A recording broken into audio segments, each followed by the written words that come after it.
እስኪ ራስህን አስተዋውቅልን። ስሜ ካሳሁን ጉልማ እባላለሁኝ። የመጣሁት ከወጣት አደረጃጀት ነው።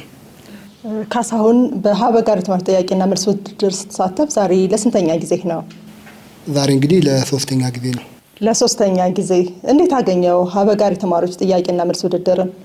እጅግ በጣም ደስ የሚል በተለይ የተማሪዎችን እውቀት አድማስ የሚያሰፋ ሌሎችም አርአያ የሚሆን ፕሮግራም ነው ብዬ አስባለሁ። አመሰግናለሁ ካሳሁን። እንጠይቅ፣ እንመልስ፣ እንወቅ የሀበጋር የትምህርት ጥያቄና መልስ ውድድር መርሃችን ነው። ሀበጋር የትምህርት ጥያቄና መልስ ውድድር በፕሮጀክት ሪሰርችና ስልጠና ማዕከል እየተዘጋጀ ከአብርሆት ቤተ መጻሕፍት ጋር በመተባበር ዘወትር ቅዳሜ ከሰዓት 11 ሰዓት ላይ በኢቢሲ የመዝናኛ ቻናል ወደ እናንተ የሚቀርብ ሳምንታዊ የቴሌቪዥን ፕሮግራማችን ነው። ፕሮግራሙን እየመራው አብሬያችሁ የምቆየው እኔ አቢሲኒያ ፈቃዱ ነኝ። እስከ ፕሮግራሙ ፍጻሜ አብራችሁን ትሆኑ ዘንድ በአክብሮት ጋብዛለሁ።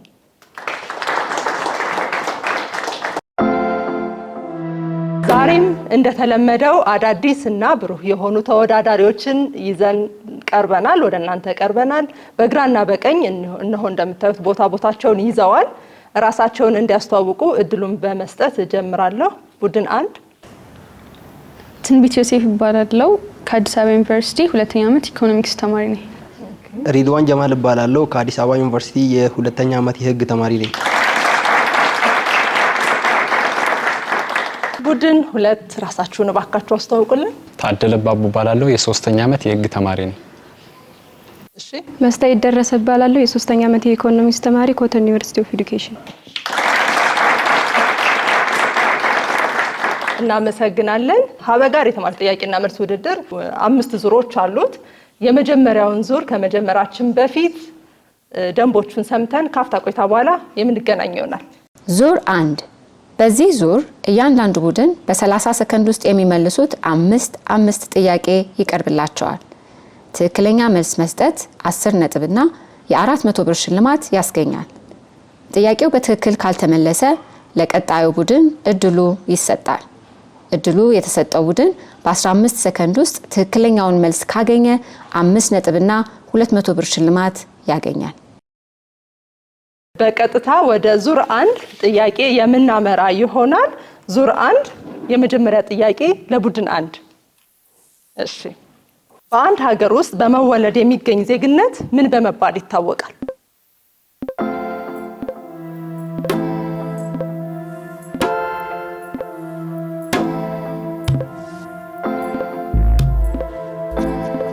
እሺ፣ ሞክሩ። ሰዓታችሁ እየቆጠረ ነው። ተመካከሩ። በውልደት የሚገኝ ዜግነት ይባላል።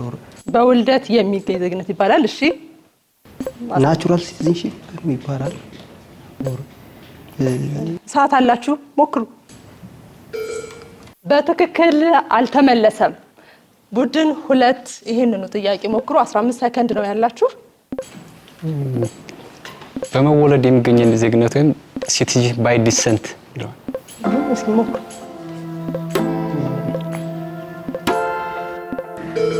ሰዓቱ አልቋል፣ አልተመለሰም። በአንድ ሀገር ውስጥ በመወለድ የሚገኝ ዜግነት በቦታ የሚገኝ ዜግነት ወይም ራይት ኦፍ ሶይል ወይም ጁስ ሶሊ በመባል ይታወቃል። ጥያቄ ቁጥር 2 ለቡድን 2 ዝግጁ ናችሁ?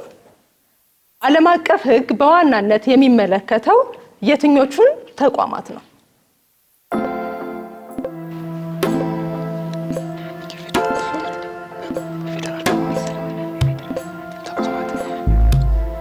የፌደራል ተቋማትን። እሺ፣ ሰዓት አላችሁ፣ ሞክሩ። ዓለም አቀፋዊነት ስለሆነ ዓለም አቀፋዊ የሆነ ነገር ነው። ዓለም አቀፋዊ ግንኙነትን። እስኪ ሰዓቱ እስከሚደርስ አስተውላችሁ በደንብ ቀጥሉ። በትክክል አልተመለሰም። ጥያቄውን ወደ ቡድን 1 የሚዞር ይሆናል። ቡድን 1 ይሄንኑ ጥያቄ ሞክሩት። 15 ሰከንድ አላችሁ። የሀገራት ግንኙነት ሀገራት ከሀገራት ጋር። ሰዓት አላችሁ፣ ቀጥሉ። አታልቋል። በትክክል መልሰውታል። በትክክል ተመልሷል። ዓለም አቀፍ ሕግ በዋናነት የሚመለከተው የትኞቹን ተቋማት ነው የሚል ነው ጥያቄው። ሉዓላዊ መንግስታት ወይም ሀገራትንና ዓለም አቀፍ ተቋማትን የሚመለከት ሕግ ነው ማለት ነው ዓለም አቀፍ ሕግ። ሶስተኛ ጥያቄ ቡድን 1 እናንተ ጋር ነው። እውነት ወይም ሐሰት በማለት መልሱ። የሃይማኖት ነፃነት በየትኛውም መልኩ ሊገደብ አይችልም።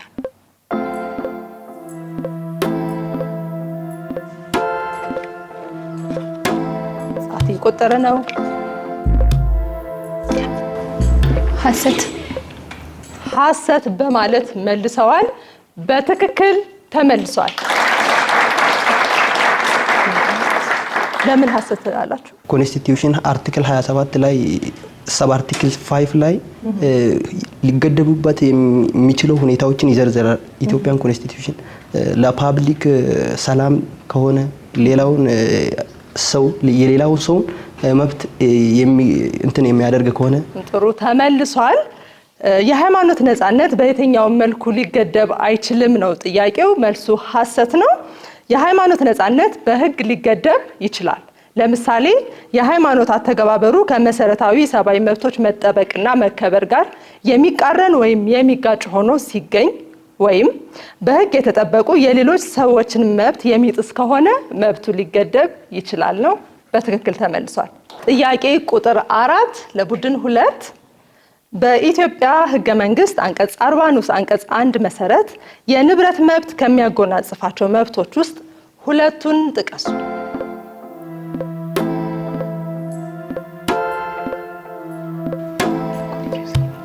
ንብረት የማፍራት መብት፣ ንብረትን የማስተዳደር እንዲሁም በአለው ንብረት ላይ የመጠቀም የማበልጸግ መብት አለው። ሰዓታችሁ አለ፣ መቀጠል ይቻላል። አንድ ሰው ራሱን ችሎ ንብረት ካፈራ እነዛ ንብረቶችን የመንከባከብና ወይም ደግሞ በሌላ ሰው እንዳይወሰዱበት የመጠበቅ መብት አለው። እንዲሁም መሬት በመንግስት የተያዘ ሆኖ ሰዓት አልቋል። በትክክል መልሰውታል። ሙሉ እንዲደረሱ በኢትዮጵያ ሕገ መንግስት አንቀጽ 40 መሰረት የንብረት መብት ከሚያጎናጽፋቸው መብቶች ውስጥ ሁለቱን ጥቀሱ ነበር እየተባሉት። እነዚህን መብቶች ዘረዝራለሁ። አንደኛ ንብረትን የመያዝ መብት፣ ሁለተኛ በንብረት የመጠቀም መብት፣ ሶስተኛ ንብረትን የመሸጥ፣ የማውረስ፣ በስጦታ የመስጠት፣ የመለወጥ፣ የማስያዝ፣ የመልቀቅ ወይም በሌላ መንገድ የማስተላለፍ መብት ናቸው። ጥያቄ ቁጥር 5 ቡድን 1 እሺ። ተክሉ የ5ኛ ክፍል ተማሪ ነው። በትምህርት ቤቱ የስፖርት ክፍለ ጊዜ የእግር ኳስ ጨዋታን ከጓደኞቹ ጋር ያዘወትራል። አንድ ቀን እንደተለመደው የኳስ ጨዋታ ልብሱን ቀይሮ ወደ ጨዋታ ሜዳ ሲገባ የስፖርት መምህሩ ያስቆመውና ክንድህ የጠቆረው ምን ሆነህ ነው ብሎ ይጠይቀዋል። ትንሽ አቅማምቶ ተክሉ እናቱ ቆንጥጣው እንደሆነ ለመምህሩ ተናገረ። መምህሩ ለትምህርት ቤቱ ርዕሰ መምህር አሳውቆ በቀጥታ ለፖሊስ ሪፖርት አደረገ። ፖሊስ የተፈጸመ ወንጀል የለም ብሎ መምህሩን አሰናበተው። የፖሊሱ ውሳኔ ትክክል ነው አይደለም? ለምን?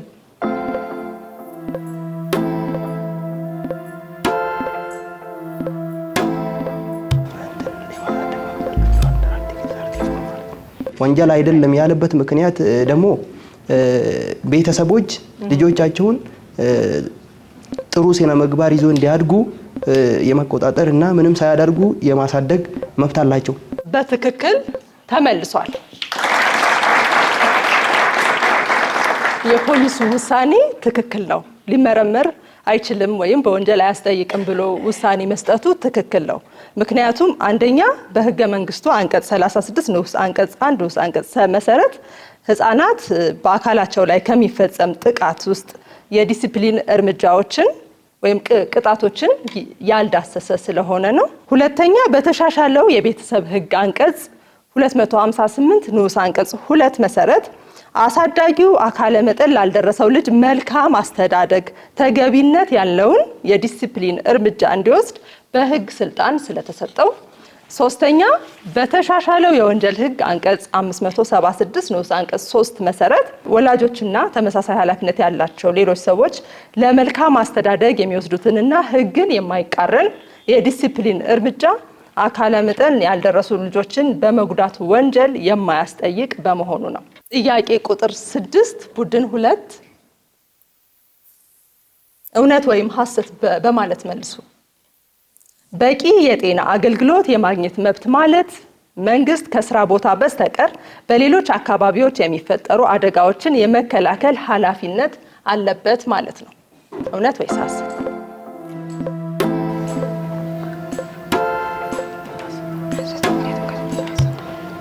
መልሱ ሐሰት። መልሱ ሐሰት ብለዋል። በትክክል ተመልሷል። ሐሰት ነው። በቂ የጤና አገልግሎት የማግኘት መብት ማለት ሁሉም ሰው በህመም ጊዜ የሕክምና አገልግሎትና ክትትል የሚያገኝበት ሁኔታ ሊመቻችለት ይገባል ማለት ነው። ቡድን 1 በህገ መንግስቱ አንቀጽ 32 ንዑስ አንቀጽ 1 ስር ማንኛውም በህጋዊ መንገድ ሀገሪቱ ውስጥ የሚገኝ የውጭ ዜጋ ከማንኛውም ኢትዮጵያዊ እኩል የተሰጠው መብት ምንድን ነው?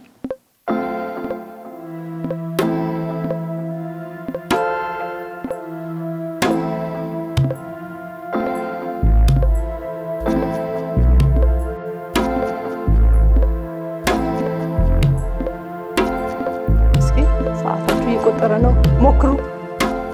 ዜግነትን ኢትዮጵያዊ ዜግነትን ማግኘት ወይም ደግሞ ሰዓት አልቋል። በትክክል አልተመለሰም። ይሄ ጥያቄ ወደ ቡድን 2 የሚመጣ ይሆናል። ቡድን 2 ሞክሩ። 15 ሰከንድ አላችሁ። ይሄንን ጥያቄ ሞክሩት። እሺ፣ ሀገር ውስጥ እየኖረ እያለ ከዚህ ሀገር ውስጥ ዲሞክራሲያዊ መብቶችን የማስቀጠል መብት አለው። ለምሳሌ አሁን በነጻነት የመንቀሳቀስ መብት ኢትዮጵያ ውስጥ በነጻነት የመንቀሳቀስ መብት አለው። እንዲሁም ደግሞ ንብረቶችን የማፍራት መብት ሀገር ውስጥ አለው። ሰዓት አልቋል። በትክክል ተመልሷል። በህገ መንግስቱ አንቀጽ 32 ንዑስ አንቀጽ 1 ስር ማንኛውም በህጋዊ መንገድ ሀገሪቱ ውስጥ የሚገኝ የውጭ ዜጋ አንደኛ በመረጠው የሀገሪቱ አካባቢ የመዘዋወርና የመኖሪያ ቦታ የመመስረት ነፃነት አለው። ሁለተኛ በፈለገው ጊዜ ከሀገር የመውጣት ነፃነት አለው።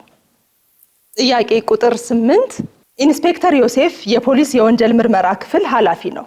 ለአንድ ዓለም አቀፍ ስብሰባ በርካታ የውጭ ሀገር እንግዶች ወደ ሀገር ውስጥ የሚገቡበት ወቅት ስለነበር አስፈላጊ የሆነውን የደህንነት ስራ በኃላፊነት እንዲመራ ከከተማው አስተዳደር ጭምር ጥብቅ መመሪያ ደርሶታል። የስብሰባው ቀን እየተቃረበ ባለበት ወቅት የሽብርተኝነት ተግባር ለመፈጸም የተደራጁ ቡድኖች እንዳሉ ጥቆማ ደረሰው። በጥቆማው መሰረት ፖሊስ ባደረገው ክትትል ግብረ አበሮች ናቸው ተብለው ከተጠረጠሩት ውስጥ አንዱ በፖሊስ ቁጥጥር ስር ዋለ። ኢንስፔክተር ዮሴፍ ሪፖርቱ እንደደረሰው እንግዶቹ ወደ ሀገር ውስጥ ከመግባታቸው በፊት የሽብርተኝነት ተግባሩን በእንጭጩ ለማስቀረት የሽብር ተግባሩ መቼ፣ የት እና እንዴት ሊፈጸም እንደታቀደ መረጃ እንዲሰጥ በቁጥጥር ስር በዋለው ተጠርጣሪ ላይ ፖሊስ አካላዊ ድብደባን ጨምሮ ማንኛውንም የምርመራ ዘዴ እንዲጠቀም ትዕዛዝ አስተላለፈ። የኢንስፔክተር ዮሴፍ ድርጊት ህጋዊ ነው ወይስ አይደለም? ለምን? አይደለም። በህገ መንግስቱም ደግሞ በወንጀል ህግ ስነ ስርዓት በሁለቶች በወንጀል ስራ ስርዓትና በህገ መንግስቱ አንድ ሰው ጥፋተኝነቱን እንዲያም ወይም ጥፋተኛ ነኝ ብሎ እንዲያም ያለመገደድ ጥፋተኛ ነኝ ብሎ ራሱን እንዲያጋልጥ ያለመገደድ በህገ መንግስቱም በክሪሚናል ፕሮሲጀር ህግ ተሰጥቶታል። ተጨማሪ ሰውየው ማለት እውነተኛ የሆነ እንትን እስካልታወቀ ድረስ ተጠርጣሪ እስከሆነ ድረስ ሰዓት አልቋል። በትክክል ተመልሷል። ግማሽ ነጥብ አግኝተዋል። ቡድን 1 እስኪ የተሟላ ምላሽ ለመስጠት ጥያቄው ሞክሩት። 15 ሰከንድ ነው ያላችሁ።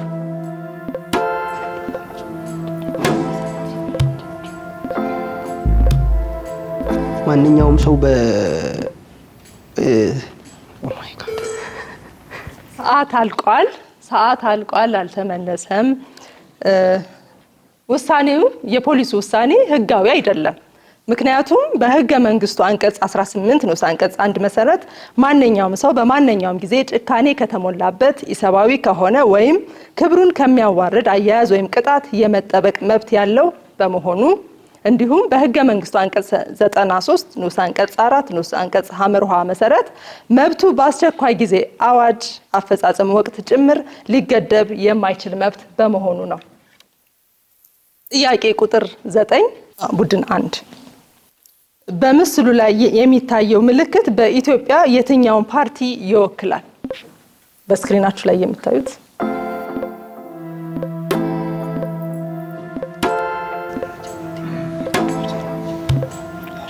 የአርሶ አደሮች ፓርቲ የአርሶ አደሮች ፓርቲ ብለዋል። ሰዓት አለ፣ ሞክሩ። የደርግ ጊዜ የኢትዮጵያ ማህበረሰብ ፓርቲ ምናምን ነው። የደርግ ጊዜ ፓርቲ ነው ብለዋል። ሰዓት አልቋል። የቡድን አንድ ተወዳዳሪዎች ሲመልሱ በደርግ ጊዜ የሚል ብቻ መልስ ነው የሰጡት። በደርግ ጊዜ ደግሞ በጣም ብዙ ፓርቲዎች ነበሩ። ኢጫት፣ ወዝሊግ፣ አብዮታዊ ሰደድ፣ ሚኤሶን እንዲሁም ሄሃፓ ፓርቲዎች ነበሩ። መልሱ የደርግ ፓርቲ የሚል ነው። ስለዚህ በደርግ ጊዜ የሚለው ጥቅል ሲሆን የደርግ ፓርቲ ግን የደርግ የራሱ ፓርቲ መሆኑን የሚያሳይ ነው። መልሱ የደርግ ፓርቲ የሚል ነው ማለት ነው። ግማሽ ነጥብ የሰጠንበት ምክንያት ሙሉን ስላልመለሱ ነው። በደርግ ጊዜ የነበሩ ፓርቲዎች ብዙ ናቸው። የደርግ ጊዜ የሚለው ሙሉ መልስ ስለማይሆን ነው። እናመሰግናለን ዳኞች ለማብራሪያው። እሺ ግማሽ ነጥብ ተሰጥቷቸዋል። ሞራል የደርግ ፓርቲ ነው። ጥያቄ ቁጥር 10 ለቡድን 2። ይህ በስክሪናችሁ ላይ የምታዩት ምስል በኢትዮጵያ የንጉሳዊ ማህተም ብቸኛ ምስል እንደሆነ ይነገራል። ማህተሙ የማን ነው? በማህተሙ ቅርጽ ውስጥ የሚታዩትን ፊደላት በማብራራት መልሱ። የንጉስ ኃይለ ሥላሴ ፊደሎቹ ደግሞ ን፣ ቀ እና ስ፣ ገ ምንን እንደሚወክሉም በዛው ቀዳማዊ ንጉስ ነገስ ቀዳማዊ ኃይለ ሥላሴ። እሺ ፊደሎቹ ማን ናቸው? ን፣ ቀ፣ ገ እና ስ። ን፣ ቀ፣ ገ፣ ሀ እና ስ። በትክክል መልሰውታል። እሺ ማህተሙ የቀዳማዊ ኃይለ ሥላሴ ሲሆን ቀ፣ ሀ፣ ስ ናቸው ፊደላቱ። ቀ ቀዳማዊ፣ ሀ ኃይለ፣ ስ ሥላሴ የሚሉትን ወክለው ይገኛሉ ፊደላቱ ማለት ነው። ዙር 1 ያያችሁትን ይመስል ነበረ። ካፍታ ቆይታ በኋላ የዙር 1ን ውጤት ይዘን የምንመለስ ይሆናል። አብረን እንቆይ። የዙር 1 ውጤት ደርሶናል። በዚህም መሰረት ቡድን 1 30 ነጥቦችን አስቆጥረዋል። ቡድን 2 40 ነጥቦችን አስቆጥረዋል። ወደ ዙር 2 ከመተላለፋችን በፊት ዙር 2 የራሱ ደንቦች አሉት።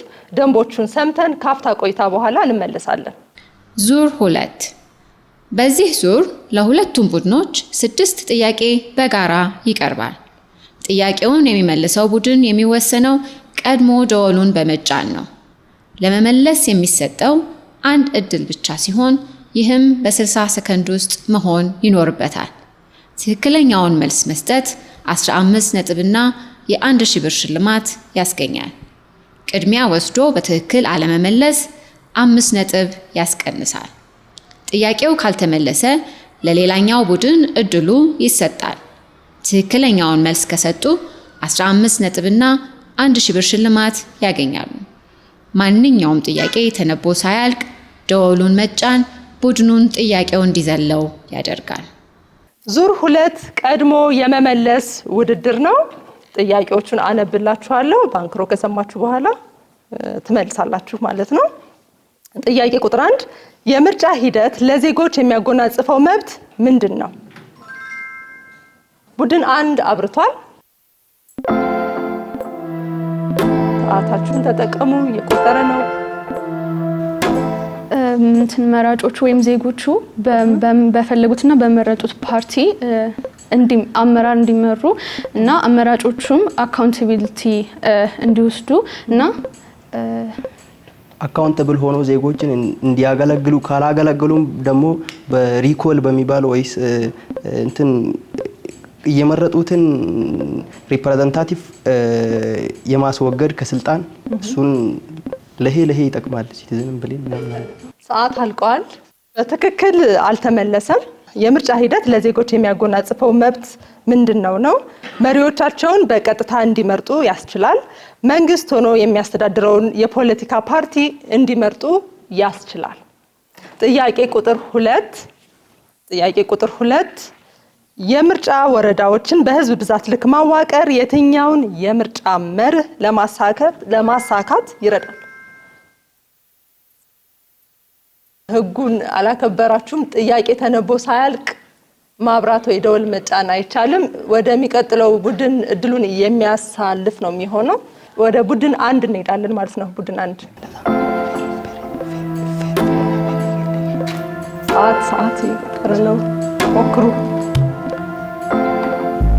ፌር ኦር ፕሮፖርሽናል የመሆን በአማርኛ ተመጣጣኝ የሆነ ለህዝቡና ሳታላችሁ ቀጥታዊ የሆነ ምን የምርጫ ስነ ስርዓት እንዲያገኙ ወይ ህዝቦቹ በትክክል በተገቢ እንዲወከሉ ነው። ሰዓት አልቋል። በትክክል አልተመለሰም። የምርጫ ወረዳዎችን በህዝብ ብዛት ልክ ማዋቀር የትኛውን የምርጫ መርህ ለማሳካት ይረዳል ነው። የሁሉም ሰው ድምጽ እኩል ዋጋ አለው የሚለውን መርህ ለማሳካት ይረዳል። ወደ ጥያቄ ቁጥር 3 አመራለሁ። በዓለም ላይ 4 ዋና ዋና የምርጫ ስርዓቶች አሉ። ከነዚህ ውስጥ 3ቱን ጥቀሱ። ቡድን 2 አብርቷል። ቀጥተኛ ምርጫ፣ የውክልና የምርጫ ስርዓት፣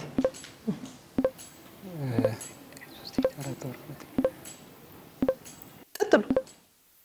ሰዓት አላችሁ፣ ተጠቀሙት ሙሉ። ህዝበ ውሳኔ ሪፈረንደም፣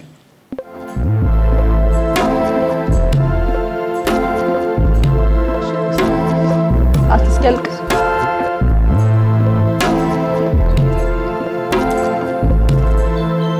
ጠቅላላ ምርጫ ወይስ አካባቢያዊ ምርጫ? ማሞያ ምርጫ፣ ድጋሚ ምርጫ። ቀጥሉ። ብዙ ከማል እሺ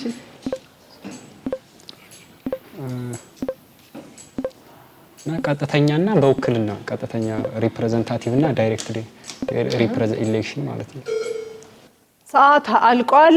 1/3 ነጥብ አስመዝግበዋል።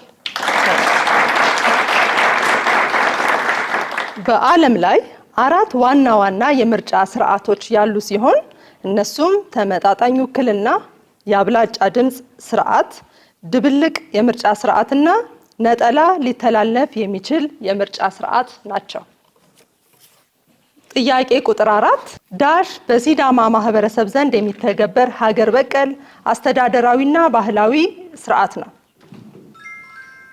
ቡድን 2 አብርተዋል። በሲዳማ ሀገር ከሚተገበሩ ባህላዊ ስርዓቶች ለምሳሌ አሁን የብሔር ብሔረሰቦችን የማክበር ቀን ሊሆን ይችላል ስርዓታቸው። እንዲሁም ደግሞ በጭፈራ በተለያዩ ባህላዊ ነገሮች ሊሆን ይችላል። የስርዓት ስም ነው የተጠየቃችሁት።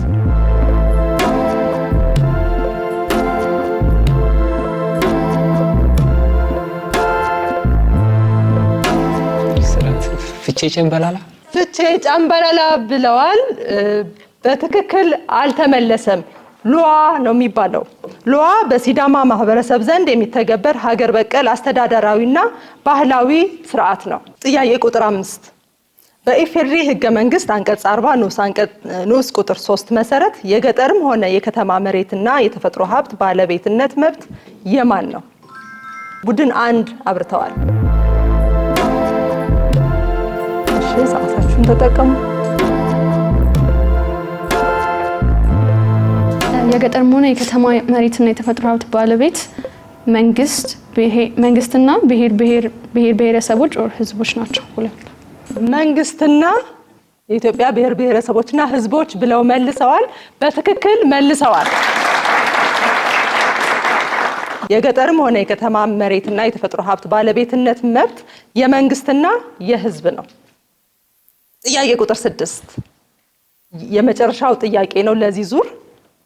በኢፌድሪ ህገ መንግስት አንቀጽ 40 ንዑስ አንቀጽ 4 እና 5 መሰረት መሬት በነፃ የማግኘትና የመጠቀም እንዲሁም ከመሬት ያለ መነቀል ወይም ያለ መፈናቀል መብት የተሰጠው ለማን ነው? ቡድን 1 አብርተዋል።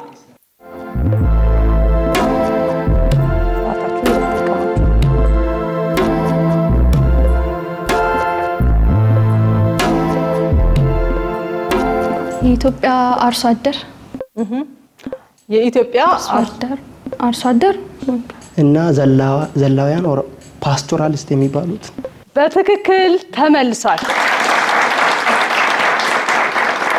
በኢፌዴሪ ህገ መንግስት አንቀጽ 40 ንዑስ አንቀጽ 4 እና 5 መሰረት መሬት በነፃ የማግኘት እና የመጠቀም እንዲሁም ከመሬት ያለመነቀል ወይም ያለመፈናቀል መብት የተሰጠው ለኢትዮጵያ አርሶ አደሮችና አርብቶ አደሮች ነው። ይህ ዙር እንግዲህ ያያችሁትን ይመስል ነበረ። የዙር 2ን ነጥብ ከአፍታ ቆይታ በኋላ ይዘን የምንመለስ ይሆናል። አብራችሁን ቆዩ። የዙር 2 ውጤት እጃችን ደርሷል። በዚህም መሰረት ቡድን 1 25 ነጥብ አስመዝግበዋል። ቡድን 2 ምንም ነጥብ አላስመዘገቡም። በዚህ ዙር ግን ላሳዩን ፉክክር ሞራል። ወደ ዙር 3 የምንሸጋገር ይሆናል። ዙር 3 የራሱ ደንቦች አሉት። ደንቦቹን ሰምተን ካፍታ ቆይታ በኋላ ተመልሰን እንገናኛለን። በዚህኛው ዙር ደግሞ 6 የጥያቄ ምድቦች ለተወዳዳሪዎች ምርጫ ይቀርባሉ። ምድብ 1 ስነ ዜጋ፣ ምድብ 2 ሰብአዊ መብት፣ ምድብ 3 ምርጫና መራጮች፣ ምድብ 4 ስነ ጽሁፍ፣ ምድብ 5 ታሪክ፣ ምድብ 6 ሉላዊ ወይም ግሎባል። ከእነዚህ የጥያቄ ምድቦች ውስጥ ተወዳዳሪዎች ጥያቄ እንዲቀርብላቸው የሚፈልጉትን 5 ምድብ ይመርጣሉ። አንድ ቡድን ከመረጠው የጥያቄ ምድብ አንድ ጥያቄ የሚቀርብለት ሲሆን ይህንንም ለመመለስ 60 ሰከንድ ይሰጠዋል። ተወዳዳሪዎች የከበዳቸውን አንድ ጥያቄ ተመልካች እንዲመልስላቸው እድል መስጠት ይችላሉ። እያንዳንዱ ትክክለኛ መልስ 10 ነጥብና የ400 ብር ሽልማት ያስገኛል። ዙር 3 የምድብ ጥያቄዎች ናቸው። ምድቦች አሉ። ከምድቦች ውስጥ መርጣችሁ ትመልሳላችሁ።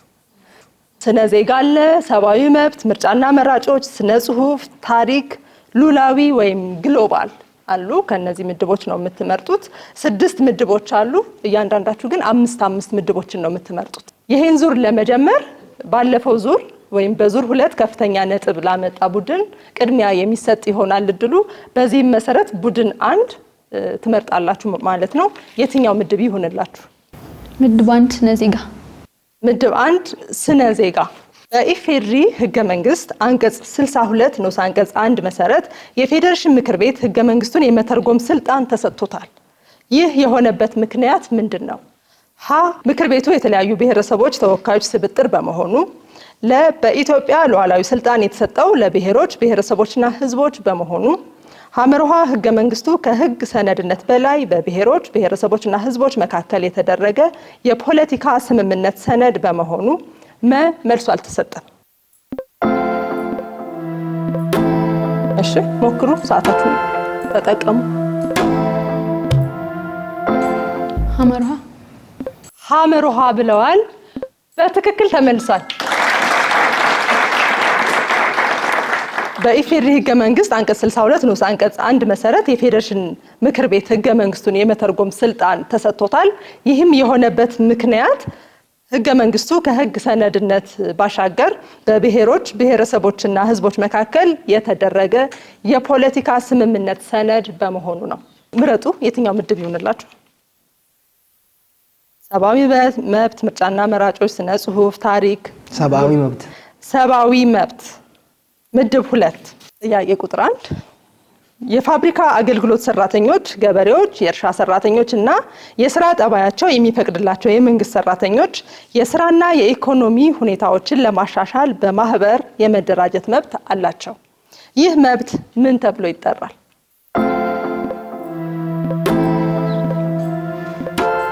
የሰራተኞች መብት ይባላል። ራይት ኦፍ ሌበር። የሰራተኞች መብት ተብሎ ይጠራል ብለዋል። በትክክል ተመልሷል። በህገ መንግስቱ አንቀጽ 42 ላይ ተደንግጎ የሚገኝ የሰራተኞች መብት ነው። ሌላ ምድብ ምረጡ። ምድብ 3 ምርጫና መራጮች። ምርጫና መራጮች ተራ ቁጥር 1 በኢትዮጵያ የምርጫ ህግ ለእያንዳንዱ የምርጫ ጣቢያ የተመደበው የመራጮች ብዛት ከዳሽ በላይ መሆን የለበትም። ሀ 5000፣ ለ 3000፣ ሐመርሃ 1500፣ መ 2000።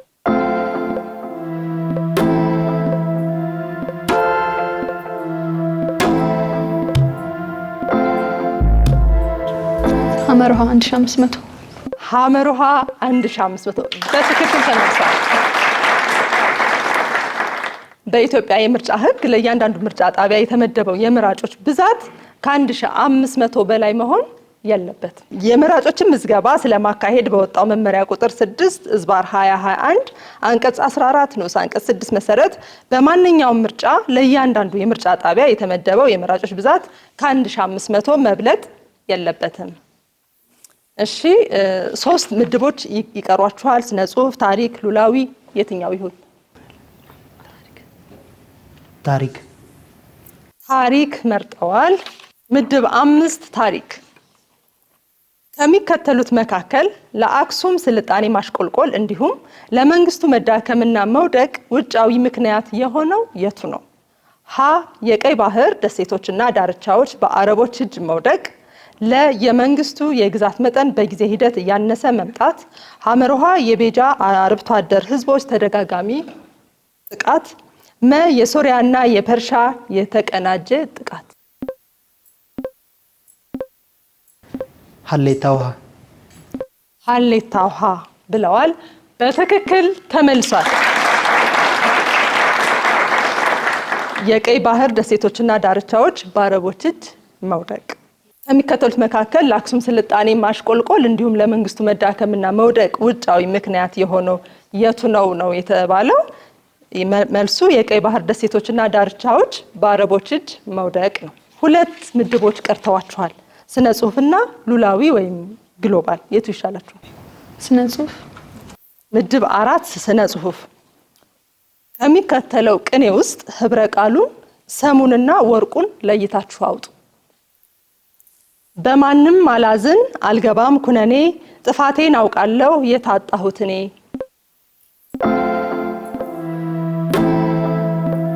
ህብረ ቃሉን ሰሙን ወርቁን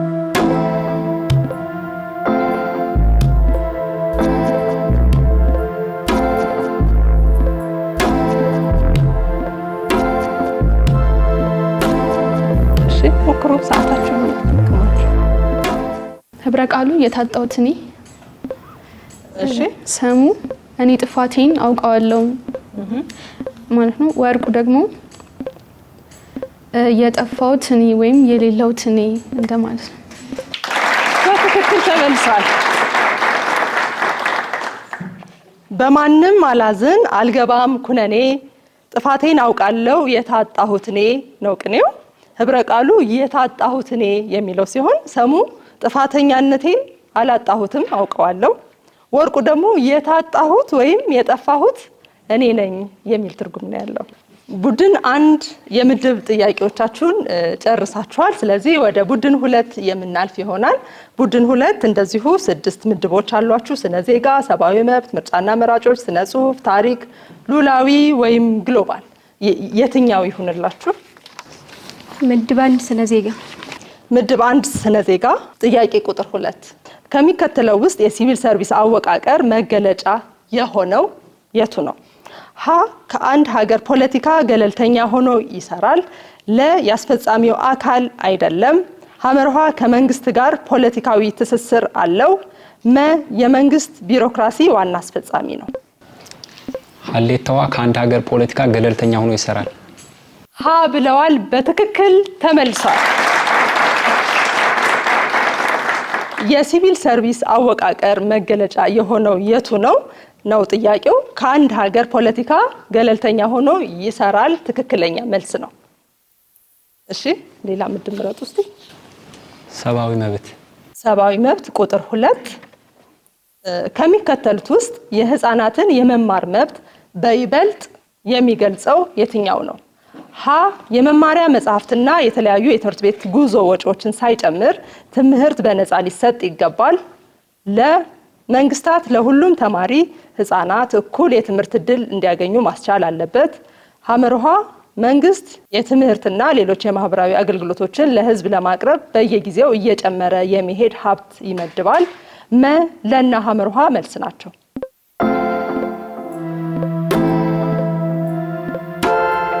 እሺ ሰዓታችሁን ተጠቅሙ፣ ተመካከሩ።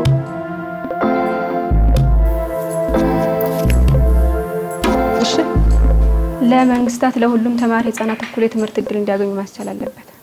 መልሱ በትክክል አልተመለሰም። መልሱ መ ነው። ለና ሐመርሃ ከሚከተሉት ውስጥ የህፃናትን የመማር መብት በይበልጥ የሚገልጸው የትኛው ነው የሚል ነው ጥያቄው። መልሱ ለመንግስታት ለሁሉም ተማሪ ህፃናት እኩል የትምህርት እድል እንዲያገኙ ማስቻል አለበት። ሐመርሃ መንግስት የትምህርትና ሌሎች የማህበራዊ አገልግሎቶችን ለህዝብ ለማቅረብ በየጊዜው እየጨመረ የሚሄድ ሀብት መመደብ አለበት ወይም ይመድባል ነው መልሱ። እሺ ሰብአዊ መብት እና ስነ ዜጋ መርጣችኋል። ምርጫና መራጮች፣ ስነ ጽሁፍ፣ ታሪክ፣ ሉላዊ ይቀራችኋል። ከነዚህ እስቲ ምረጡና ምድብ 5 ታሪክ። ምድብ 5 ታሪክ መርጠዋል። ከሚከተሉት ውስጥ ተመልሶ የተቋቋመው የሰለሞን ስርወ መንግስት መገለጫ ያልሆነው የቱ ነው? ሀ ተንቀሳቃሽ ርዕሰ መዲና፣ ለ የግዛት ማስፋፋት ዘመቻዎች፣ ሐመርሃ የጉልት ስርዓት መስፋፋት፣ መ የተረጋጋ የስልጣን ሽግግር።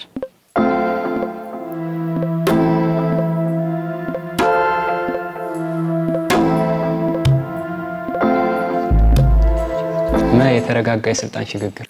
መ የተረጋጋ የስልጣን ሽግግር በትክክል ተመልሷል። የሚከተሉት ውስጥ ተመልሶ የተቋቋመው የስርወ መንግስት መገለጫ ያልሆነው የቱ ነው ተብሎ ነበረ። መልሱ የተረጋጋ የስልጣን ሽግግር ወይም መ ነው። 3 ምርጫዎች መርጣችኋል። አሁን 3 ምድቦች ይቀሯችኋል። ከ3 ውስጥ 2ቱን ምድቦች ትመርጣላችሁ። ምርጫና መራጮች ምድብ 3። ምድብ 3 ምርጫና መራጮች። በኢትዮጵያ ምርጫ ህግ እጩ ተወዳዳሪዎች በአካል ቀርበው መመዝገብ ያለባቸው ለምንድን ነው? ሀ የእጩዎችን ጾታ ለማረጋገጥ፣ ለ የግልና የፓርቲ እጩዎቹን ለመለየት፣ ሐመርሃ ፎርማሊቲውን የጠበቀ የመወዳደሪያ ፎቶግራፍ ለመነሳት፣ መ መልስ አልተሰጠም።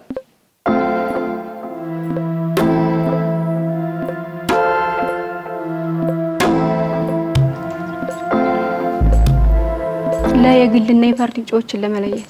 ለ የግልና የፓርቲ እጩዎቹን ለመለየት በትክክል ተመልሷል።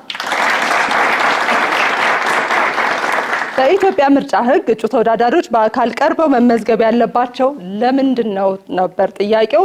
መልሱ የግልና የፓርቲ እጩዎችን ለመለየት ነው። በትክክል መልሰውታል።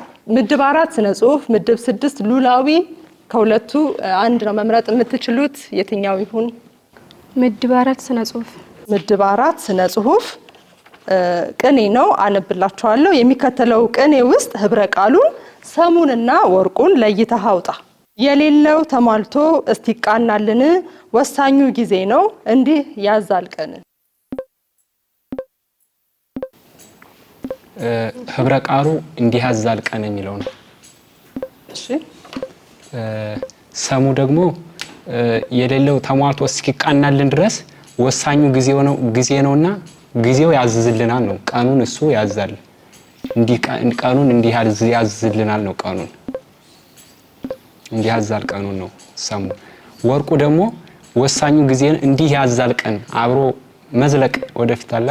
አብረን እንዲህ ያዛል ቀን እንጓዝ፣ እንዲህ አብረን እንዝለቅ እንቆይ ምናምን የሚለው ነው። በትክክል ተመልሷል። የሌለው ተሟልቶ እስቲቃናልን ወሳኙ ጊዜ ነው እንዲህ ያዛል ቀን ነው ቅኔው። ህብረ ቃሉ ያዛል ቀን የሚለው ነው። ሰሙ ቀን አዛዥ ነው የሚል ሲሆን ወርቁ በዚህ መልኩ ያዝልቀን የሚል ትርጉም ይሰጠናል ማለት ነው። ባያችሁት መልኩ ተጠናቋል። ወደ ዙር 4 ከመሸጋገራችን በፊት ውጤት ከዳኞቻችን እንጠብቃለን። ካፍታ ቆይታ በኋላ የምንገናኝ ይሆናል።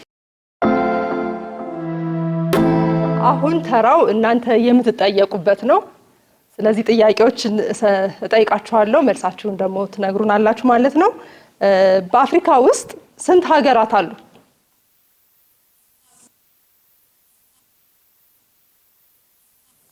እሺ ልመርጥ ነው፣ እድል ልሰጥ ነው። መጨረሻ ስሜ አለምነው ገነት እባላለሁ። በአዲስ አበባ ዩኒቨርሲቲ የኢኮኖሚክስ ተማሪ ነኝ። በአፍሪካ ስንት ሀገራት አሉ ለሚለው 56 ሀገራት አሉ። 56 ሀገራት አሉ ብሎናል። በትክክል አልተመለሰም። እሺ ስሜ ሰለሞን እባላለሁ ከአዲስ አበባ ዩኒቨርሲቲ የ3ኛ ዓመት የህግ ተማሪ ነኝ።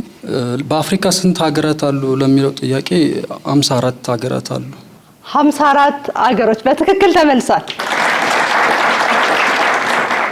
ሁለተኛው ጥያቄ ቢጫና ሰማያዊ ቀለም ሲዋሃድ ምን አይነት ቀለም ይሰጠናል? እሺ አንድ እጅን የወጣው። እሺ ስሜ ቃላ ቢላቅ እባላለሁ የአዲስ አበባ ዩኒቨርሲቲ 3ኛ ዓመት የጆርናሊዝም ተማሪ ነኝ። ቢጫ ሲቀላቀል ከሰማያዊ ወይነ ጠጅ። ወይን ጠጅ ቀለም ብሏል። ወይን ጠጅ በትክክል አልተመለሰም። ወደዚህ ደግሞ እስቲ እንምጣና ስሜ ሙዲን ሁሴን እባላለሁ የአዲስ አበባ ዩኒቨርሲቲ 4ኛ ዓመት የማኔጅመንት ዲፓርትመንት ተማሪ ነኝ። ቢጫና ሰማያዊ ሲቀላቀል ኦሬንጅ ከለር ይሰጠናል። ቢጫና ሰማያዊ ሲቀላቀል ኦሬንጅ ቀለም ይሰጠናል ብሏል። አልተመለሰም። ቢጫና ሰማያዊ ቀለም ሲዋሃድ አረንጓዴ ቀለም ነው የሚሰጠን። አረንጓዴ ቀለም ይሰጠናል። የዙር 3 ውጤት እጃችን ላይ ደርሷል። ዙር 3 ውጤት ታውቋል። በዚህም መሰረት ቡድን 1 50 ነጥብ አስመዝግበዋል። ቡድን 2 40 ነጥብ አስመዝግበዋል። ሞራል ዙር 3 ያያችሁትን ይመስል ነበረ። ዙር 4 እንቀጥላለን። የዙር 4ን ደንቦች ደግሞ ካፍታ ቆይታ በኋላ ተከታትለን ተመልሰን እንገናኛለን። በዚህ 4ኛ ዙር ተወዳዳሪዎች የታወቁ ግለሰቦች ምስሎች፣ ቦታዎች እንዲሁም ሌሎች ነገሮችን እንዲለዩ 3 ጥያቄዎች ይቀርቡላቸዋል። ከጥያቄው ጋር አንድ ፍንጭ አብሮ የሚነገር ሲሆን መልስ ለመስጠት 30 ሰከንድ ይሰጣል። ትክክለኛ መልስ መስጠት 15 ነጥብና 400 ብር ሽልማት ያስገኛል። ተወዳዳሪዎች ሁለተኛ ፍንጭ እንዲሰጣቸው መጠየቅ ይችላሉ። ነገር ግን ትክክለኛ መልስ ሲሰጡ የሚያገኙት 10 ነጥብና 200 ብር ሽልማት ይሆናል። ሌላኛው ቡድን እድሉ ተሰጥቶት ጥያቄውን በትክክል ቢመልስ የሚያገኘው ነጥብ ወይም የገንዘብ ሽልማት አይኖርም። ዙር 4 የታዋቂ ግለሰቦችን ቦታዎችን እንዲሁም ሌሎች ነገሮችን የመለየት ውድድር ነው። ስለዚህ በቀጥታ ወደሱ እናመራለን። የመጀመሪያው ጥያቄ ለቡድን 1 ነው። በስክሪናችሁ ላይ የምትመለከቷቸው ሰው እኒህ ሰው ማን ናቸው? የመጀመሪያውን ፍንጭ እነግራችኋለሁ። በሰላማዊ ትግል የአፓርታይድ ስርዓትን ለማስወገድ ባደረጉት ትግል የመጀመሪያው አፍሪካዊ የኖቤል የሰላም ሽልማት ተሸላሚ ለመሆን በቅተዋል።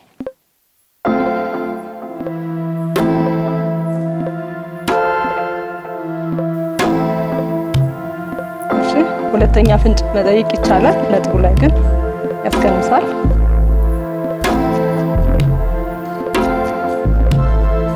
ኔልሰን ማንዴላ። ኔልሰን ማንዴላ ብለዋል። በትክክል አልተመለሰም። ቡድን 2 ይሄን ጥያቄ መመለስ ትችላላችሁ፣ ነጥብ ግን አያስገኝም።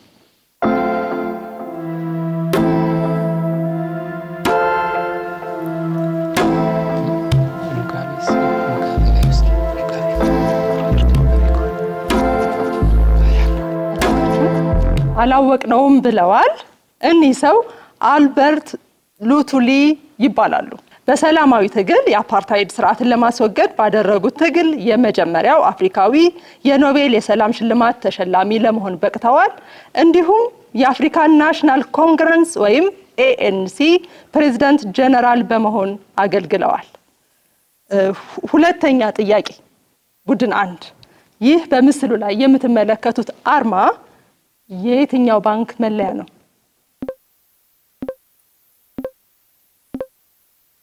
የአዋሽ ባንክ። የአዋሽ ባንክ ብለዋል። በትክክል ተመልሷል። ቡድን 1 ሶስተኛው ጥያቄ ይህ በስክሪናችሁ ላይ የምትመለከቱት ስርዓተ ነጥብ ምን ተብሎ ይጠራል? ፍንጭ እነግራለሁ። መሪ ሐሳቡን ተከትለው የሚመጡ ዝርዝር ነገሮች መኖራቸውን ለማመልከት ያገለግላል።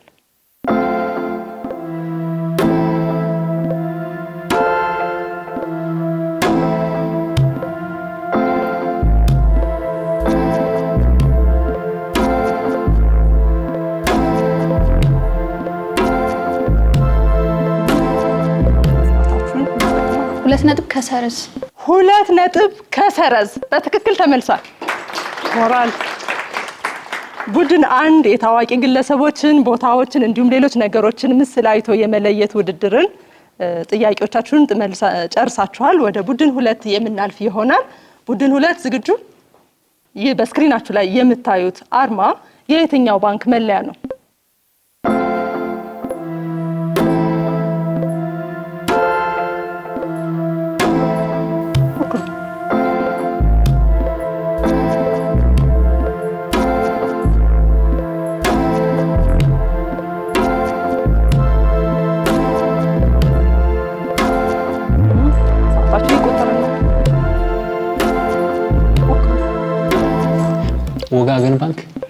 ወጋገን ባንክ ብለዋል።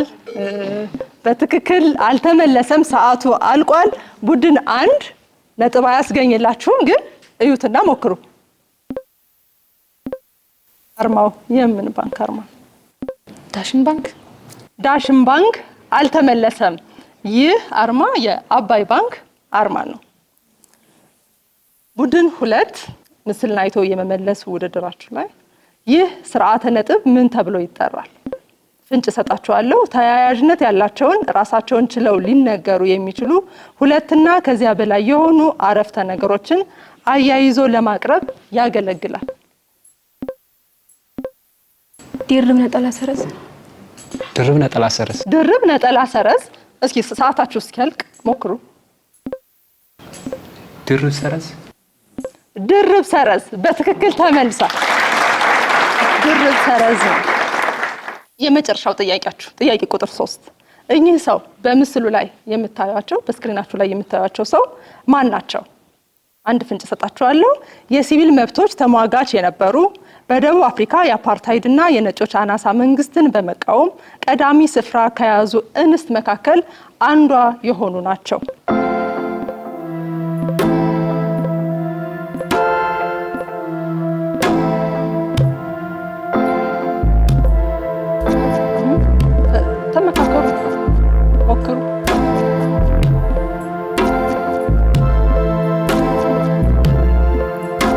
ፍንጭ መጠየቅ ይቻላል። ነጥቡን ግን የራሱ ሜቢ የማንዴላ ሚስት ናት። ማን ማንዴላ እንደምትባል ማንዴላ የማንዴላ ባለቤት ማን ማንዴላ ብቻ ነው። አልተመለሰም። እኚህ ሰው በምስሉ ላይ የምታዩቸው የሲቪል መብት ተሟጋች የነበሩ በደቡብ አፍሪካ የአፓርታይድና የነጮች አናሳ መንግስትን በመቃወም ቀዳሚ ስፍራ ከያዙ እንስቶች መካከል አንዷ ናቸው። እንዲሁም ማማ አፍሪካ በሚል ቅጽል ስም የሚጠሩ ደቡብ አፍሪካዊት ዘፋኝ፣ የዘፈን ደራሲና ተዋናይት ናቸው። ስማቸው ሚሪያም ማኬባ ይባላል። ቡድን 2 የአራተኛ ዙር 3ቱንም ጥያቄዎቻችሁን ሞክራችሁ ጨርሳችኋል። ዙር 4 ያያችሁትን ይመስል ነበረ። የዙር 4ን ውጤት ይዘን ካፍታ ቆይታ በኋላ የምንገናኝ ይሆናል። የዙር 4 ውጤት እጃችን ላይ ደርሷል። በዚህም መሰረት ቡድን 1 30 ነጥብ አስቆጥረዋል። በዙር 4 ቡድን 2 15 ነጥብ አስቆጥረዋል። አሁን በቀጥታ የምናልፈው ወደ ዙር 5 ውድድራችን ይሆናል። ዙር 5ም ልክ እንደ ከዚህ ቀደሞቹ የራሱ ደንቦች አሉት። ደንቦቹን ሰምተን ካፍታ ቆይታ በኋላ ተመልሰን እንገናኛለን። በዚህ የመጨረሻና 5ኛ ዙር እያንዳንዱ ቡድን 2 ጥያቄ ይቀርብለታል። ተወዳዳሪዎች ስለ ጥያቄው ምንነት ከቡድናቸው አባል በእጅ ምልክት፣ በስዕል ወይም በቃል ከሚነገራቸው ፍንጭ በመነሳት መልስ ይሰጣሉ። አንድ ጥያቄ ለመመለስ 30 ሰከንድ ይኖረዋል። ትክክለኛ መልስ መስጠት 10 ነጥብና 400 ብር ሽልማት ያስገኛል። እሺ እንዲህ እያልን 5ኛው ዙር ውድድር ላይ ደርሰናል። 5ኛው ዙር የምስል ጥያቄ በእጅ ምልክት የማስረዳትና የመመለስ ውድድር ነው። ጥያቄዎቹን ስክሪን ላይ አይቶ በምልክት የማስረዳት ውድድር ነው። ስለዚህ ቡድን 1 ቦታችሁን ትይዙልናላችሁ። ኮምፒውተር የመጀመሪያ ምስል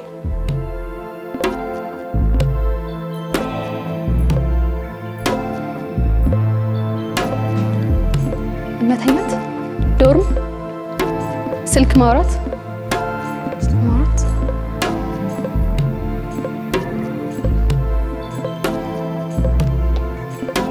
የደከሙ ሰዎች፣ አዛውንት፣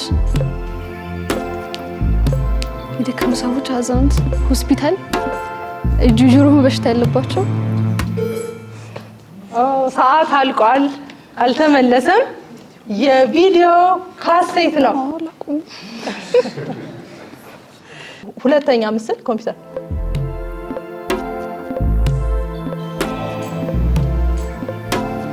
አጉሊ መነጽር። አጉሊ መነጽር በትክክል ተመልሳል። ቡድን 1 የዙር 5 ጥያቄዎቻችሁን ሞክራችሁ ጨርሳችኋል። ወደ ቦታችሁ እንድትሄዱ በአክብሮት ተጋብዛለሁ። ቡድን 2 ወደ ቦታችሁን እንድትይዙ። ቡድን 2 መስታይት እና ታደለ።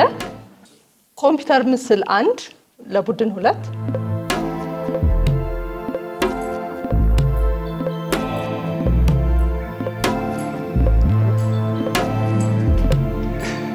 ሰማይ ሰማይ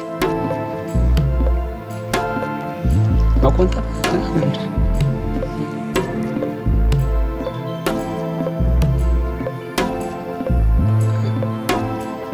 መክነፍ ማሰብ መጨነቅ ማሰብ ማሰላሰል መተክ ሰዓት አልቋል። ምንድነው? ንብ ነበር።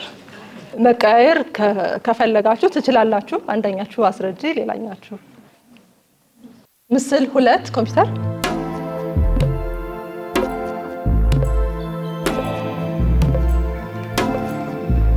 መዶሻ፣ ካሜራ፣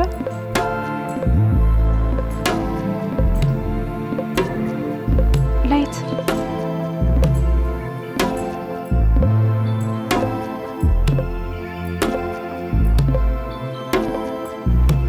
መጥራት፣ ሞሉ። ሰዓት አልቋል። ምንድን ነው? እስቲ ፋኖስ ነበር። ቡድን 2 ጥያቄዎቻችሁን ጨርሳችኋል። ወደ ቦታችሁ መመለስ ትችላላችሁ። ሞራል።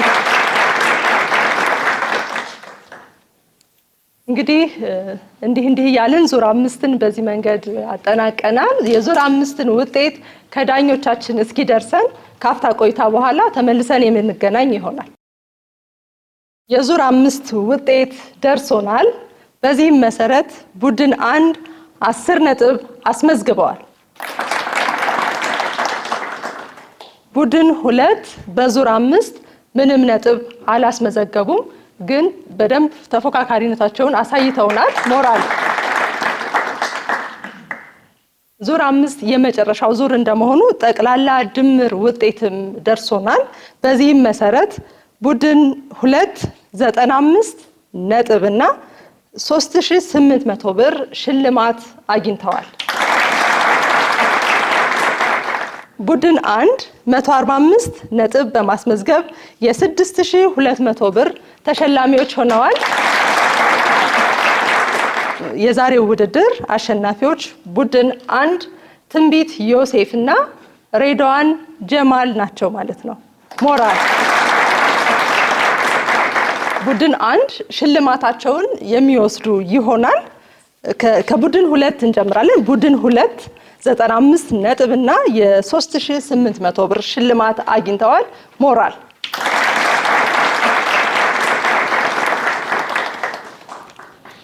ቡድን 1 145 ነጥብ እና 6200 ብር ተሸላሚዎች ሆነዋል። ሽልማታቸውን የሚወስዱ ይሆናል።